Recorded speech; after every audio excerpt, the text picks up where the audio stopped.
Welcome, everybody. My name is Richard Gonzalez, and I am your Hidalgo County Democratic Chairman. I would like to welcome you to our very first ever podcast episode, We Are South Texas. We Are South Texas is a podcast where we dive into the heart of our South Texas region, exploring the diverse perspectives, issues, and ideas of our local Democratic Party. This is more than just a podcast. This is a space where we will engage in thoughtful conversations and discussions on politics, policy, and our community issues. Our guests are passionate South Texas Democrats, and we will get to hear perspectives from them that they may see in their travels in their time, and it will bring some new light to some of the misconceptions that have been put out there by the media. And so I think that this is going to be something that our people down here can really use to get to the heart of the truth as to what's going on here in South Texas. Our very first guest today is someone who is no stranger to working hard for the people down here in the Rio Grande Valley. He is our Congressman for Congressional District 34, Congressman Vicente Gonzalez. Welcome, Congressman. Thank you. Good to be here. So what have you been up to all day? Where have you been? Well, I was roasting a cabrito in Brownsville this afternoon. Well, that's fun. Oh, did you bring us any? So I've been all week long. I've had events throughout the congressional district. I was in Mercedes. I was in Weslaco. I was with people in Donna last night. We've been in Laguna Vista. I've been here this week, so we're in recess. So we've had something going on somewhere within the district every single day. So today I took a little bit of time in the afternoon and hung out with some friends, but I'm back here. How does it feel to be back? I mean, I'm sure if it's a nice little reprieve from being up in D.C. Yeah. Well, in January and February, it feels really good. Yeah. Right? Well, that's great. Well, thank you so much for joining us today on our first ever podcast episode. We're hoping that... And thank you for doing this. This is such a great idea. It's appreciate that. Important to continue to communicate to Democrats and middle of the road people about, the great things that the Democratic Party has done for our region and for our country. I appreciate that. Well, not too many people know this, but over the last 2 months, starting in November, the Hidalgo County Democratic Party was doing some message testing and some canvassing here across Hidalgo County. Now, we knocked on over 1,500 doors and got about 500 actual responses. And the purpose of this canvassing was essentially to find out what are the issues that people in Hidalgo County care most about. Because as we know, as South Texas Democrats, the issues in DC and even the issues in Austin don't always coincide with what is important to us down here. Because where we live, we are a unique type of Democrat. And so we wanted to get to the heart of the issue. We wanted to know, what do people care about? And we eventually came to about 4 issues that overwhelmingly were brought up during the course of our canvassing program. The first one, and this one I cannot stress enough, almost every single house, and it was amongst all age brackets, affordable health care. That was the number one issue that Hidalgo County citizens that we spoke to were most concerned about.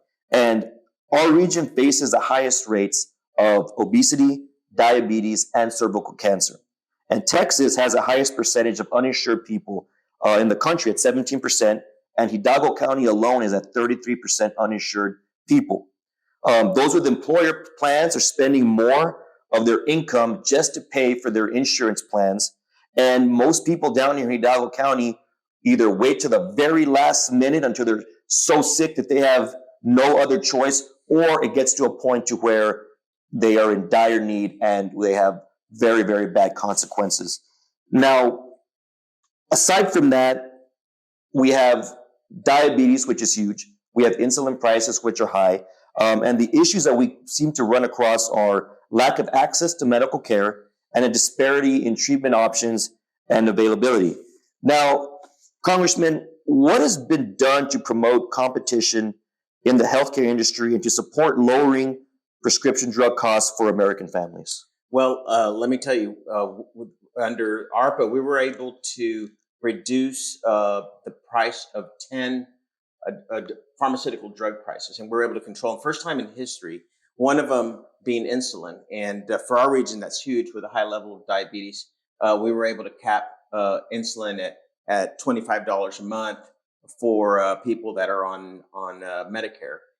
So that was a huge advance for the people in our country to be able to access medications at a lower price. There's still a lot of abuse in pharmaceutical drug pricing, and there's a lot of abuse in what we call DIR fees of small mom and pop pharmacists who have to buy all of their pharmaceutical drugs from what's called a PBM, a pharmacy a benefit manager. And it's basically a middleman that overprices and overstresses pharmaceutical pricing at the retail level.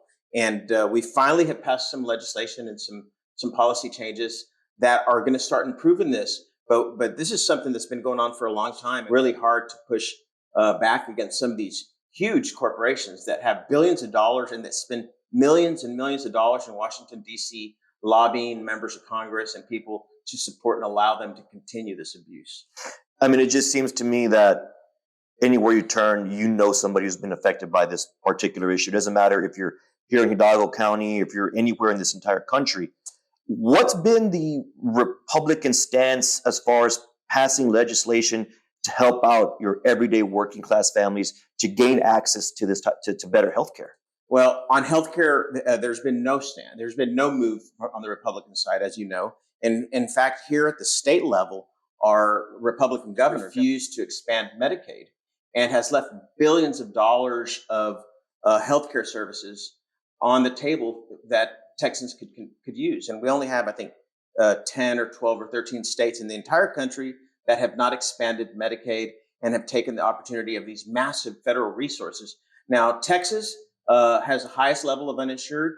We have lost the most resources of any of the states that haven't expanded Medicaid. We've lost the most resources. And South Texas in particular, being the most uninsured region in the state, has lost the most. And we can't blame anyone else other than our governor. And has a governor given a reason as to why he does not want to push for expansion? Well, let me tell you, obviously it's all political, because during COVID, when people needed it most, a lot of very conservative Republican governors across the state expanded Medicaid. They saw that as a political cover, and the right thing to do at the same time is to take advantage of these billions of dollars of federal resources that would come to the states with the expansion of Medicaid. And unfortunately, that did not happen in the state of Texas. And that's impacted the state greatly, and it's impacted the Rio Grande Valley the most. Wow. And are there any new proposals that you are working on or the Democrats are working on in order to make healthcare more affordable in general? Yeah, so there's a lot of proposals to push states that have not expanded Medicaid to force them to do so, or to not give them the reimbursements that they ask for. And I think that is a move that the federal government must take, especially on states that have gone rogue, that are just for clearly just political purposes. They're not accepting these federal resources that we need, and especially in our area. So there's been a lot of pushback from the Democratic minority. Now there are places that we look to continue pushing pharmaceutical drug pricing down, and there are groups of bipartisan groups that work together to try to do this. I worked with Congressman Carter from Georgia, pushing back on these pharmaceutical drug pricing and DIR fees. Now, I could tell you, Congressman Carter and I don't agree on anything, but we agree on this, that pharmaceutical drug pricing through DIR fees have been abusive to mom and pop pharmacists, and at the end of the day, impact places like the Rio Grande Valley. You mentioned earlier about basically trying to implement something to force these rogue states, Texas obviously being one of them. Has there been support for this type of aggressive move, or is it kind of met with some mixed feeling? Yeah, so it's both. So let me tell you, since states like Texas have not expanded Medicaid, and hospitals in the region are not getting those extra federal resources like the rest of the country is, they ask us to supplement that through a special program for hospitals in our region across the state. And every year or every other year, they're saying, hey, please, we're short, this many millions of dollars or billions of dollars across the state. please give it to us. And especially under a Democratic-controlled Congress and a Democratic administration, we've been very forthcoming in providing those resources that have been a huge relief for hospitals here in South Texas. But to really, and across the state, I was in Houston, I was in Dallas meeting with hospital executives. They all agree that we should be expanding Medicaid and accepting those federal resources that are on the table that every other, almost every other state has taken advantage of. Almost 80% of the country has taken advantage of it. There's no reason for us not to take advantage of it. But those are the things that we need to be talking about come election time. Sure. And I guess... And expanding Medicare. We cannot stop talking about Medicare, which is senior care, and a very important population within our community. We have a lot of seniors here that rely on Medicare for their healthcare services. Right now, we have a think tank that is pushing policies to the Republican conference that want to raise Social Security to 69 and raise Medicare to 67. Right now, people can receive Medicare as early as 62 and even earlier if they have some kind of disability. But they're actually raising the ages to be able to access this extra care when we have less care than we should have here in the region, but also when our longevity is moving in the wrong direction. After COVID, American people are not living longer. They're living less, or at least it's stabilized. So we shouldn't be messing with the age, raising the age for access to health care, or certainly access to Social Security. By not expanding Medicaid, who does that benefit? Well, it doesn't benefit the state of Texas, right? Correct. It probably, that pool of money stays in the Treasury, gets spent in other parts of the country, but it is just nonsense and political gameship that the governor's played. Not only our governor, but I think it's like 10 or 12 governors across the country. And there used to be more than that. But when things got really, really tough and complicated and people were dying during COVID, even some of the most Republican governors knew they had to do the right thing for their people and saw this as a political opportunity as well, that they had political cover to accept those extra resources, and they have. And I guess just for our viewers that may not know, how would the expansion of Medicaid directly affect our citizens here in Hidalgo County? Well, there's a lot of folks who fall through the cracks who do not qualify for Medicaid under the conditions that we have now. The expansion of Medicaid would bring a lot of resources to our hospitals, to doctor care, to primary care. We would have a lot more care and resources for people here in our region. Essentially, it would change thousands, if not millions of people's lives. It affects low-income people the most, poor people the most. So the people who have the least care in our community are those who would be most, who would have the most advantage of a move like that. Sure. Well, thank you so much for clarifying so much of that. That's, like I said, that was overwhelmingly the number one issue that the people here in Hidalgo County cared about the most out of the people that we spoke to. I think, healthcare is our number one issue. We need to stay healthy to be able to work and live and be happy. So I think that, makes all the sense in the world for people to be the number one priority. Sure. Following very closely, though, to affordable healthcare, the second issue that we came up with that people care about the most was inflation, the economy. Let's just be real. That was on a lot of people's minds. And I will say this, high corporate profiteering is the main driver of inflation. It accounts for about 53% of the inflation. Companies are continuing to raise prices even as inflationary costs are dropping.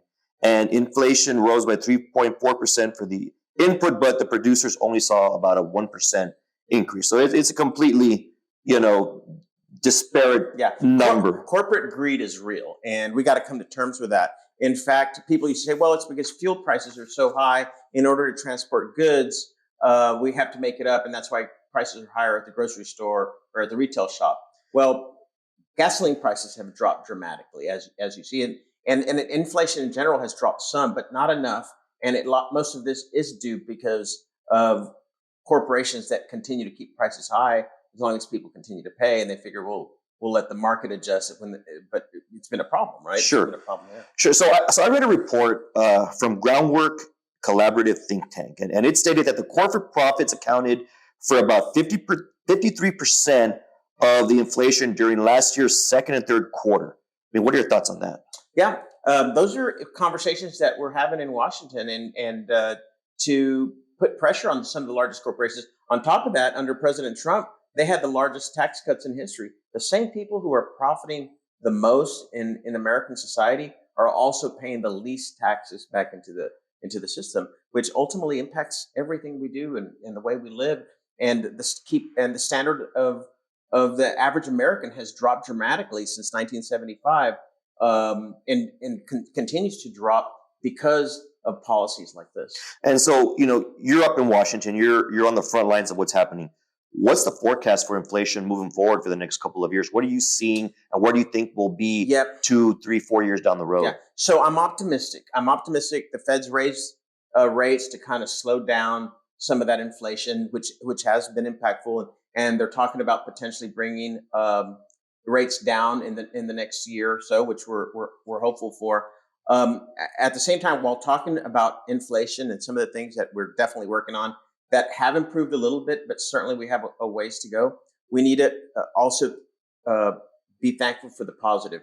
Right now, almost 96% of American citizens are employed. We have 6 million job openings. Almost anyone who wants a job can get a job in this country right now. And we're leading the world in post-pandemic economies. I mean, we went through nothing short of hell during COVID and almost 3 years of it between the pre-pandemic, the pandemic, and then post-pandemic recovery. It's been really tough, but the United States has done a great job under some of the initiatives that were brought to the country by the Democratic Party. And thanks to that, we didn't lose our homes and our cars and our families. There was a lot of resources to keep people going, to keep businesses open, to keep schools resourced. And we are where we are because of that help. And because of that, that also did cause some of the inflation. So we're having to pay for it in a different way. But at least our economy is humming. The stock market's doing pretty well. People are employed. If we had the inflation we have now, or even the inflation we had a year ago, which was even higher, and along with high unemployment, I would be really worried. So we don't have the unemployment problem. We still have inflation issues that we need to continue to address. And those are things we're working on. So what's interesting is that is so different than what you hear on mainstream media. You turn on the news, you hear Republicans basically saying the complete opposite of what you're saying. I mean, as Democrats, how do we combat this misinformation on our economy and our inflation to get the people to understand it's not what they're saying? This is the true hard facts right here. Numbers don't lie. Right. So what do you say to that misinformation that's just out there leading people to believe that our economy is in the tank right now? Right. I mean, the stock market is humming, gas prices are down, people are employed. We always want to do better, and we always should work to do better. But if you look at the recessionary periods that we had in 07, 08, 09, even to 2010, and in the 90s and in the 80s, we're nowhere near that. And I don't forecast that in the near future. Now, that type of news to right-wing, some of the right-wing, extreme left-wing media pundits is great stuff to sell on TV because it sells, it's sensationalized, but it's just not realistic. Sure. So almost a year and a half ago, the Inflation Reduction Act was passed. How has that benefited South Texas? Yeah, great question. So I'll tell you, just yesterday, I was at the ribbon cutting of a pump house in La Feria, Texas, that was paid for. We got $1.5 million just for that project alone. That is going to pump water out of a region that floods regularly. It impacts our farmers, people who live there, people who have businesses there. Every time there was any kind of heavy rain, their homes were underwater. So the American Rescue Plan helped that little community, and it's helped so many other communities. Some of our water systems, I have a water plant in my district with an antiquated system where people literally had yellow water coming out of their faucets. Wow. And the American Rescue Plan has funded new technology for this treatment plant that we wouldn't have recover those resources any other way because they don't have the revenue. So these people are now drinking better and cleaner water. This was all funded through the American Rescue Plan, a plan that not one single Republican voted for. That is mind-boggling. I mean, you'll see them here taking credit for it. Oh yeah, of course. Yeah, but if you go back and look at the voting history, it tells a very different tale. So to kind of pivot a little bit and talk about job creation, and I know this is going to be very specific to your district, obviously, and us down here in South Texas. So the median household income in the Rio Grande Valley is $46,000 compared to $71,000, which is the median, countrywide. We also have almost 25% of families here in the Rio Grande Valley living below the poverty level. It's nearly triple that of the nation. But let's talk about some things that are happening in Brownsville. So it's the U.S. is the largest oil and gas producing country of the world. That is great. I think that sometimes gets lost in the mix of all the things happening, but we are. And in 2023, over 14 million jobs were created, and in the last 3 years, the U.S. has experienced first, second, and third largest years of business application rates, totaling a record-breaking 16 million brand new businesses. So even here in the Rio Grande Valley, we've added 2,000 new manufacturing jobs over the past 5 years. In Brownsville, you have the port and SpaceX, and there's a much higher enrollment in technical careers. So what's happening in the Port of Brownsville? How are you instrumental in that? What's happening there? A lot of amazing things are happening in the Port of Brownsville. So we recently got the FERC permit to be able to export liquefied natural gas out of that port. So we will be sending Texas LNG out of the Port of Brownsville and selling it to the entire world. And it's clean energy. It's with the best technology, the best pipelines that are available will be reaching our port and then being exported. And we have a carbon capture facility right next to it. It'll be probably the cleanest natural gas export facility in the world. Wow. And it's right here in the Rio Grande Valley. It'll be transformational for the region. It's going to bring billions of dollars of investment, and it's going to create thousands of jobs. Just right now, they almost hit the ground running when we got that permit. This is next decade. Right now, they've already hired 600 new people that are working out at that job site. They're just getting going. And 70% of them are from the Rio Grande Valley. So we're really proud to see that. And obviously, SpaceX continues to expand and grow and hire new people. We also have a shipyard at the port that dismantles some of the Navy vessels. We're working on bringing some of the decommissioned nuclear vessels to that port to be dismantled there. Those projects are worth $1 billion of work per vessel. Wow. And we have about 30 of them sitting out in Virginia Beach in storage that need to be dismantled. There's only 2 places in the country where we can do that. It's in Brownsville, Texas, and Mobile, Alabama. And we're doing everything we can to bring them here. And that's going to be transformational for the port. So I guess it's safe to say that the oil and gas industry has transformed for the better of South Texas. It is. And something, contradictory to a lot of the Republican messaging. This has all happened under Democratic administration. We're expanding facilities. We're growing a lot of energy projects. And we're doing a lot of new clean energy projects, a lot of green energy. So we're investing in an all of the above approach. People think that we want to kill oil and gas jobs. Well, if that were the case, I wouldn't have been able to get a permit for the Port of Brownsville to be able to export natural gas to the rest of the world. We did that under a Democratic administration with a Democratic FERC commission and a Democratic White House through a Democratic member of Congress. So those things you're not going to hear on Fox News. Sure. Right? And so look, again, South Texas Democrats, we care about oil and gas. Obviously, we all have either a family member, a friend, somebody we know that is working in the oil and gas industry. But again, misconceptions. Republicans saying Democrats are anti-oil and gas. They want nothing but, clean this, clean that. They want to do away with your jobs. They want to ruin your livelihood.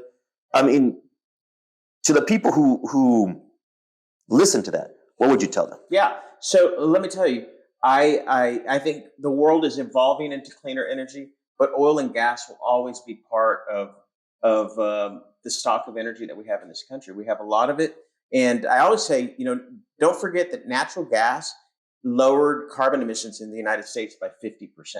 So I have some really green friends. I always remind them of that. So don't forget that carbon emissions uh, were reduced by 50% because of natural gas. And for example, Germany, who invested heavily in wind and solar and other types of clean energy projects, had like a 1 or 2% reduction in their carbon footprint because they kept burning coal. We, with the natural gas production in this country, we have gone way off coal and living a already a cleaner energy economy. So flat out, Democrats are not anti-oil and gas. That's right. Most of them are not. Right? Yeah, you're correct. Especially the South Texas Democrats, right? For sure. Texas Democrats support the industry. I chair the oil and gas caucus for the Democratic Party. I have 13 solid Democrats that support the energy on almost every single vote. Now, do we want flaring and methane emissions that are going to hurt and kill people? Of course not. We want to do things safely and in a healthy way that propels our economy, but keeps people in good jobs and living healthy. Sure. Well, that's great information, and I think that our viewers really can appreciate that because now you're telling everybody what's really going on, and that's really what this show is about. It's telling people the truth. Really. And I always like to tell a story of when we were working on Build Back Better. There was some really harsh language in that bill that was negatively impactful for large energy companies. And we went, a couple of members and I went to talk to Nancy Pelosi, and she herself, one of the most progressive members in Congress, took some of that language out, knowing that, hey, we don't want to hurt this industry. We want everybody to be a better actor and take care of their workers and ensure that we have healthy work environments and healthy environments where we're producing traditional energy. But we're not here to kill the industry. We realize the importance of it. Energy security is American security, and I think most people realize it. Well, that's good to know, and I'm glad that our viewers are getting a chance to understand a little bit better about how the oil and gas industry benefits us down here and what's being done by the Democrats in order to continue to get some money and some good paying jobs down here for us. We export a lot of fuel into Mexico. We have a new pipeline that's being drilled right now into Mexico that will sell natural gas. So we continue to develop energy projects not only in North America but around the world. Wow. Well, to move on to our next issue, this issue is something that is near and dear to a lot of people's hearts. Almost every house that we talked to, everybody had somebody that had something to say about gun control. And basically people are saying we need to look at age, we need to look at criminal histories, we need to look at mental health. We just want some more gun control. But there is a ton of bad misconceptions, bad media that paints Democrats as being anti-gun. Straight up, are Democrats anti-gun? Well, I could tell you, I'm a gun collector myself, and I probably have more guns than most of my Republican friends across the aisle, right? But if you ask me, do we all have a friend or a relative or somebody we've met before that you think, little Johnny should not own a gun? And I think everybody has at least met somebody like that.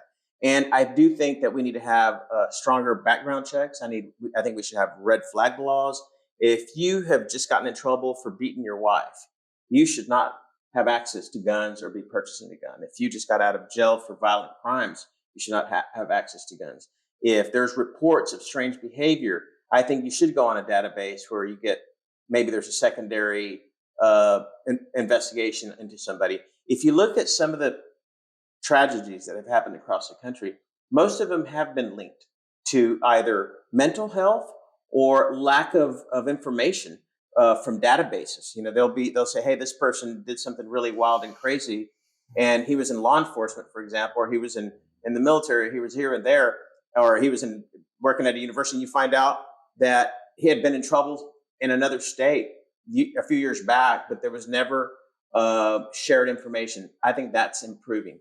But I think also like the young man from Dallas that went to El Paso and shot up all those people at that Hispanic people at the Walmart. Mm-hmm. His own mother had reported him to law enforcement and said, "Hey, my son should not be owning this gun." And the law enforcement said, "Well, he's an adult now and he doesn't have a criminal record, so what's to stop him?"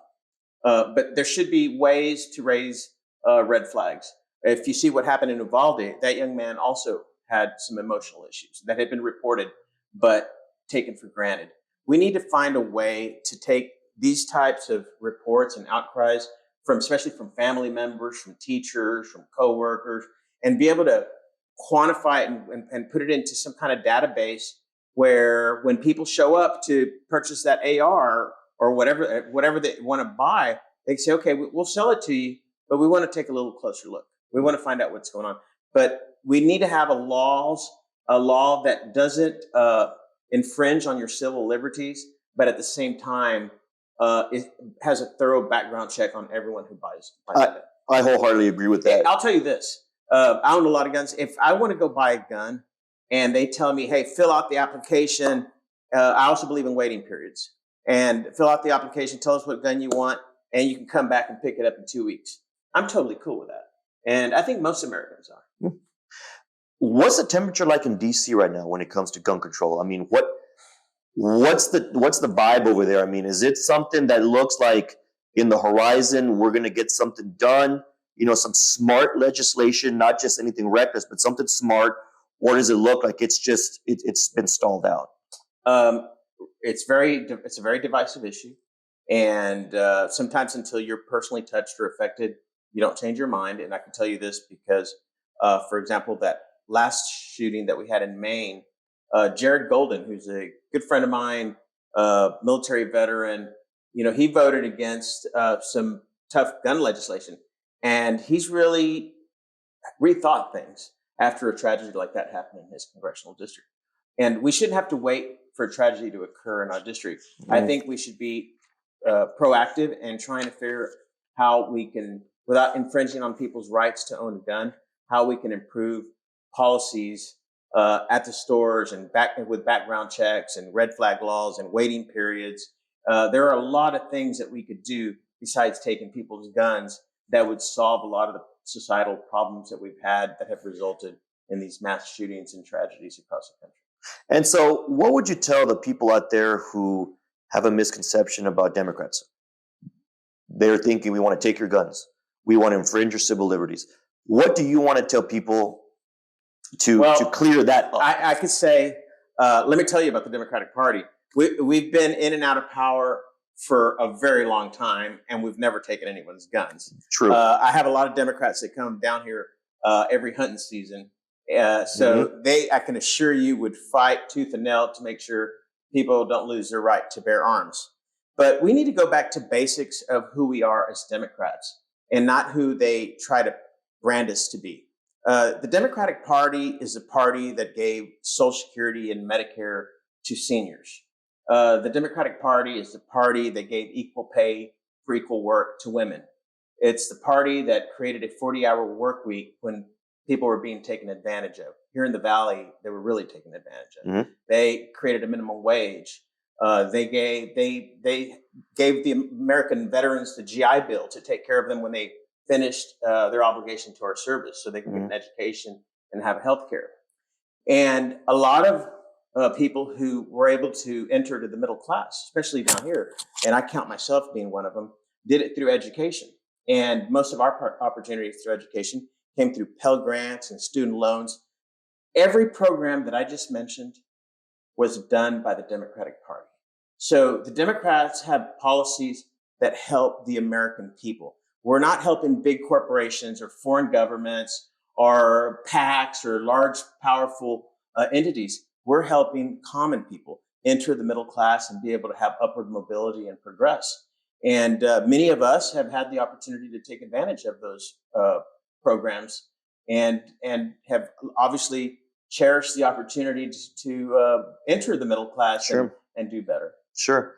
No, and I agree. I think that especially with this issue, I think that real facts and information will help our viewers understand that there's a lot of just misconceptions about what us as a party, what we believe in, and what we want to do. So thank you for clearing that up and letting our viewers know that, what how we feel and how the Democratic Party, everything we've done and what we want to do. Right. We just want to be smart about it. And another thing that we should talk about is the Democratic Party. It's a big tent, right? Like, I'm a moderate Democrat. You have maybe even more conservative than me. You may have some more liberal, but it's really one big family that cares about each other and is trying to do the right thing for the American people, not American corporations, not power groups around the country, but just good working people. And we debate amongst ourselves and disagree amongst ourselves, but we do it for the right reasons. And Sure. So I think it's a great party. We don't always agree on everything. South Texas Democrats are a little more moderate than the rest of the country. Yes, we are. But it's a very important voice in Congress. Now, I guess segueing into the next issue that was very, very heavily talked about amongst our constituents down here is immigration and border security. If you look at anything that's been going on recently, you're seeing Republican Party painting South Texas as a complete mess, essentially third world war zone type stuff. Cartels are running rampant. There's this just open borders. The Democrats want to open the borders, let anybody in. That's not true. I mean, that's just not true. And anybody that lives here knows that is not true. That's a right-wing talking point, right? And it helps them in red states and red regions for campaigns. And that's part of the problem and concern that makes me feel that maybe they're not interested in finding real solutions, because it's such a great campaign piece moving into this fall election. I just think, being from here, we lived here, I have my family here. McAllen was just ranked the third safest city in the nation. Yeah. Yet you talk to the other party. I told President Trump that, actually, when I had dinner with him. I said, McAllen is safer than any city you've ever lived in. And I can tell you, because I've lived in New York City before, and I've lived now in D.C. my time in Congress. And I can tell you, I'm much safer in McAllen than I am in any of those cities. Sure. And I take long walks at night when I want to blow some steam in McAllen. I never do that in D.C. So yeah, we have a great communities along the border. I think El Paso was the number one safest city in the country until that shooting that occurred. Wow. So look, it would be naive of me or anybody to say that we don't have things to improve when it comes to immigration and border security. I think the immigration system has been broken for quite some time, and I think that we really need to find ways to work on it. Can you tell us about your proposed legislation on the Safe Zone Act of 2023? Yep. So I believe it's the only solution that's been proposed. So I put together a bill called the Safe Zone Act that creates a safe zone in Guatemala, in Panama, and in Colombia. And all migrants that are coming in south of Mexico under my bill must process at these safe zones. And these are safe zones, kind of like the green zone in Iraq, if you will. Sure. A place where migrants can arrive to safely and process their asylum claim. No different than the way they do it on our southern border. They do it in third countries. And at that juncture, if we're going to let them in, even under the credible fear standard that we have today, we let them in at that juncture. And if we're going to turn them back, we turn them back at that juncture. But from there, they can just go to the airport, fly to their final destination. So they'll never show up to our border. And it does two things. It takes the pressure off of the southern border, and it stops the cartels from making billions of dollars. It takes the cartels out of the equation from enriching themselves and bringing the migrants that they're bringing right now to our southern border. And what's the support been like for your proposed legislation? So it's been a real good conversations with both sides, actually, because I tell there's obviously I have some really right wing friends that want to close the border and all this. When I say, listen, this is the best that we can do for now. Is we're going to process migrants 1,500 miles, 2,000, 3,000 miles away from our southern border. And it's going to take the pressure off our southern border. And at least we deal with it from that far away. And I think it brings a lot of relief. And to my more liberal friends that are more welcoming to many migrants, even in conditions that I don't agree with, I tell them this is really the most humane way to deal with migrants, because forcing them to walk do a 1,500-mile trek through Mexico and get raped and pillaged by cartels and have to be extorted thousands of dollars to be able to come here is really disgraceful. So we can't say that welcoming people to our southern border the way we're doing now is the most humane way to do things. We could do much better. In my opinion, I just think immigration, I tell people all the time, this is not a Democrat problem. We didn't start it. This is not a Republican Party problem.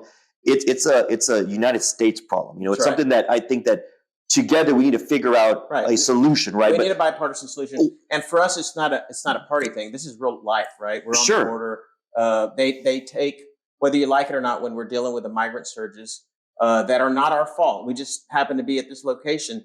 We use a lot of our state and county and city resources in addressing it. And I usually am able to get the reimbursement back to them, but it takes a year or two. And when you have small communities like, cities like McAllen, Brownsville, Harlan, cities along the border, any kind of resource loss is a lot. It's very impactful. It's not like, Houston or Dallas. And what are the Republicans in D.C. saying about immigration? What's their stance? It's interesting. So right now there's a conversation going on between the Senate and the White House that has some good policy ideas in terms of maybe being more critical on the standard that we use to allow migrants in. It's about having expedited hearings, bringing more judges, also expedited removals. I'm for a lot of those ideas that they're talking about. There's a movement on the Republican side in the House they're saying, no way, Jose, we're not going to agree to that. And I could tell you this, if they don't agree to that, there's some pushback from my party as well, I'll be honest. Mm-hmm. But if they don't agree to that, they will have to own it, because that would be a real permanent long-term solution with policy ideas that will be impactful along our southern border. And if the speaker decides to be hijacked by a handful of members of Congress because he's afraid of losing his seat and not doing what's right for the American people, that is something that they're going to have to answer to voters in next November. I just think when it comes to immigration, you can't play party politics at this point. You just have to do have to do what's right as a human being. It's an American problem. Yeah. And I tell a lot of my really progressive friends, I said, let me tell you, I'm for immigration. I'm just against a disorderly process that we have right now. We need immigrants in this country, and they need the jobs. We have 6 million job openings in this country that we can't fill. Many of them are jobs that Americans won't do. And migrants have always been there to do some of the hardest work in America, and they allow us to continue growing and expanding our economy. So we need labor, and they need jobs. Let's just find an orderly process for them to come here. Certainly what has been happening on our border under both Democratic and Republican administrations is disgraceful. So I am for being critical and tougher on the border. Now, we're not going to do what President Trump did and rip children out of mothers' arms and separate families and cage children. We're not going to do that, but we are going to be critical on our borders and enforce our laws, and we are going to have to send people home. And if you don't have, we got to come to terms with the fact that over 70% of migrants that come and ask for asylum never, ever qualify for asylum. So even though my heart breaks and goes out to them and I want to help them, that's not the best process. We should be able to do this from their home country, vet them, know who they are, where they're coming from, and bring them in with work permits and send them to places where they could be absorbed into our economy and we could grow together. We should have ideas. Many of these ideas are already being implemented in countries like Canada. We should see what the Canadians are doing. Some of the stuff they're doing is really well organized and very effective, and we could do it in a larger scale. So the notion that the migrants coming across the border are stealing American jobs, that's bogus. I could tell you it's bogus, because if you go see the work that they're doing, most Americans won't do. And I'll tell you just right now, I have farmers in my district. I was talking to a farmer. This was in 2021, so a couple of years ago. He was offering $13.50 an hour for harvest workers, and he could not get the labor he needed. And he was calling me because he was asking if he could hire some of the migrants so he could harvest his crop. and he could never reach the amount of workers he needed. And he ended up losing his harvest on the ground because he could not hire American citizens to do that work. And some of this, the hardest work in America, Americans won't do. Doesn't matter what color you are, right? Black, brown, yellow, green. If you're an American citizen, and you're here legally, you can go work at Walmart for $15 an hour in the air condition. So they're not doing the hardest, most brutal work in America. Now, I'm not saying Americans don't work hard, because we do work very hard. We work harder than most countries in the world. But some of that really hard, dirty, heavy work is done by migrants. So basically, smarter immigration policies equals a better functioning economy. It does. That's economists have also, I mean, this has been proven through economists. We can no longer continue to grow our economy without growing our population. We are just no longer reproducing in this country. The population is not reproducing by American-born citizens to the extent that we need to grow our economy. And as I said, we're leading the world in post-pandemic economies. We're leading in so many different industries, but we can't do it without human capital. Sure. Now, pivoting a little bit back to just us here in Texas and down here on the border, what do you think of what governor? How do you think his handling of the border? Do you think it's been smart? Do you think it's not? Is it humane? Is it inhumane? Yeah. What are your thoughts on that? Well, clearly it's been political grandstanding for him. And I say that because he spent billions and billions of Texas tax dollars on things on the border that have not been effective. If he had actually really curbed immigration or migration the way he talks about and spent billions of our tax dollars, I would say, okay, that's okay. You've actually were effective. But he built walls that didn't work. He brought troops to the border. Many lost their lives, and still the migration continues. He put buoys out there. People have died because of some of the policies that he's had on the border, and none of it has curbed migration to the state of Texas. So this is nothing more than political grandstanding to the right wing of his party. Sure. I want to go off script for a bit because I want to look up something. I want to ask him about it. I just don't remember specifically what it was. I have it right here, and it's going to be something kind of just random. But I saw an article. Let me see, where is it at? Right here. So there was a study that just came out that said that Latinos now officially outnumber non-Hispanic whites in Texas. That's right. What do you think about that? That's pretty cool. What do you think that does for the future of the state of Texas? Yeah, so that started about I think it was a couple of months ago or 2-3 months ago that we reached that number. Mm-hmm. Well, we've been part of Texas throughout history. Before Texas was Texas, we were in this state, so we are part of the culture of the state, and it doesn't surprise me that our population has grown to that level. And what do you think this does for politics in Texas? Well, we need to be more active. I can tell you that. Just because our numbers have grown doesn't mean they've grown at the ballot box, and the influence that we should have statewide hasn't matched our numbers in growth. So we need to be cognizant of that. We need to be talking to young people about it. We need to be talking to non-voters about it. Say, it doesn't matter if our population grows, if our power base doesn't grow with it, if our opportunities don't grow with it, if our education levels don't grow with it, if our votes at the ballot box, every opportunity we have don't grow and don't match that same growth in population, then we don't really take full advantage of it.